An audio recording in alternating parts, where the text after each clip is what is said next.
बिस्मिल्लाहिर्रहमानिर्रहीम। अस्सलाम वालेकुम। उम्मीद है इंशाल्लाह सब खैरियत से होंगे। आज की क्लास में हम आपको खुशामदीद कहते हैं।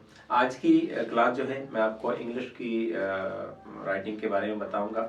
इंग्लिश की जो हमारी क्लासें थी वो तकरीबन क्यों तक हो चुकी है। तो क्यों के बाद आपके पास बारी है आर की। तो आर में भी आप कैसे लिखेंगे आर को, कौन से जाविये इस्तेमाल करेंगे, कितने पीसीज में आप इसको इस्तेमाल लिखेंगे, तो उसके बारे में जानिए आप इस वीडियो में। आइए चलते हैं बोर्ड की तरफ। आज जो है मैंने आपको बताया था 90 एंगल के बारे में।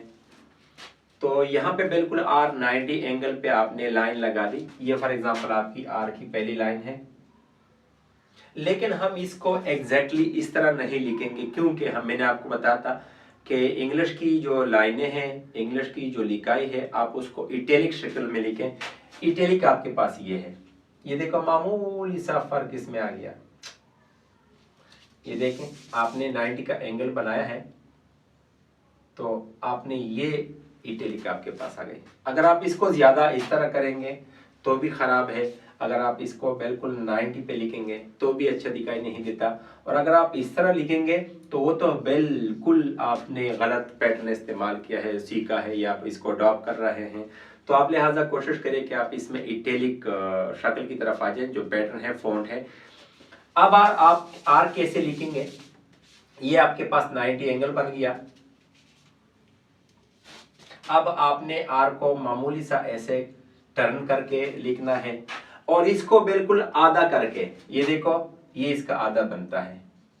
यहां से फिर आप लाइन लगा के आप पेन उठाएं और ये देखिए यहां से आप इसका जो हेड है, इसकी जो करो लाइन है, आपने इसको इस तरह लिखना है।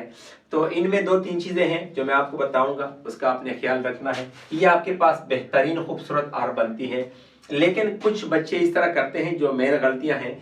फॉर एग्जाम्पल वो 90 एंगल को इस्तेमाल करते हुए इटैलिक तो सही लिखता है, लेकिन वो पेन उठाते नहीं है, वो पेन यहां से ये लोग शुरू करते हैं, जो आपके पास गलत है।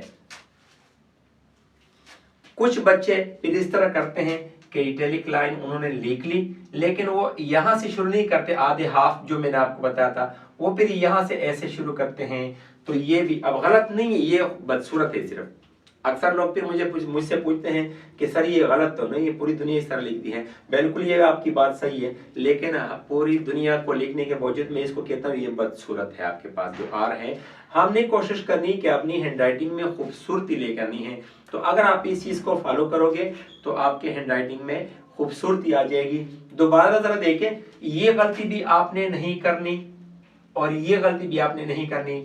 आपने लिखना है आर, पहले इटैलिक लाइन लिखें, उसके बाद पेन उठाएं और इसको अंदाजन हाफ अंदाजे पे लगाएं, और फिर उसके बाद अच्छा चौथी चीज ये कि आपने इसका भी ख्याल रखना है कि आप इस तरह पे ना हो कि ये भी खूबसूरत लिखा है, इटैलिक लिखा है, और ये भी यहाँ से, लेकिन आप फिर इसको ऊपर उठाएं तो देखो ये देखो आपने लाइन को क्रॉस किया है। तो लिमिट को क्रॉस करना किसी भी सूरत में आपके लिए अच्छा नहीं है। आप कोशिश करें कि यहाँ देखो ये आपके पास इस तरह आ जाए तो आपकी आर खूबसूरत बनेगी। अब 4 लाइनों में आप आर कैसे लिखेंगे, कहाँ कहाँ पे लिखेंगे, ये आपको मैं बता देता हूँ। सीखने का अमल है, तो आप चाहे इन 2 लाइनों में लिखें, आप चाहे इन दो लाइनों में लिखें, आप चाहे इन 2 लाइनों में लिखें। लेकिन अगर आपके पास कोई प्लेन पेपर है, कोई दीवार है, कोई नॉर्मल कागज है जो सफेद कागज है, इसमें या 1 लाइन की, अक्सर स्कूलों में बच्चे वो 1 लाइन में इंग्लिश लिखते हैं, जो इस पे बहुत ज्यादा असर पड़ती है। उनकी हैंड राइटिंग इंप्रूव इसलिए नहीं होती क्योंकि उसको अंदाजा नहीं होता, वो वहां पे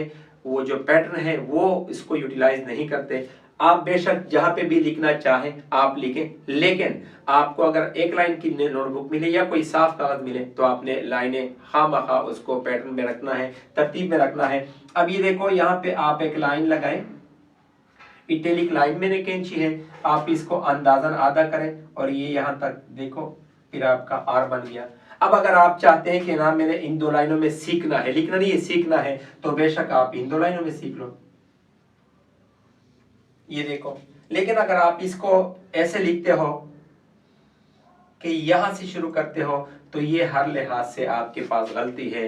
तो आप लिहाजा कोशिश करें कि जब आप एक लाइन लगाएं तो उनसे पेन उठाएं और ये देखो यहां पे आप लाइन लगाएं, 90 एंगल से थोड़ा सा कम करें और ये देखो यहाँ पे हाफ पे जो आपके पास लाइन है उनको यहाँ तक उठाएं। दोबारा देखें, यहाँ पे करना है या यहाँ पे आपने लिखना है, लेकिन दोनों चीजें लाजमी है। आपने इसको इटैलिक भी लिखना है और पेन उठा के आपने इसको आधा से हर स्टार्ट करके आपने इस तरह लिखना है। तो ये आपके पास इंग्लिश में एक खूबसूरत आर बनेगा और ये आपकी जो हैंड राइटिंग है इस प्रैक्टिस से आपकी हैंड राइटिंग में इम्प्रूवमेंट आ जाएगी। जज़ाकल्लाह, थैंक यू।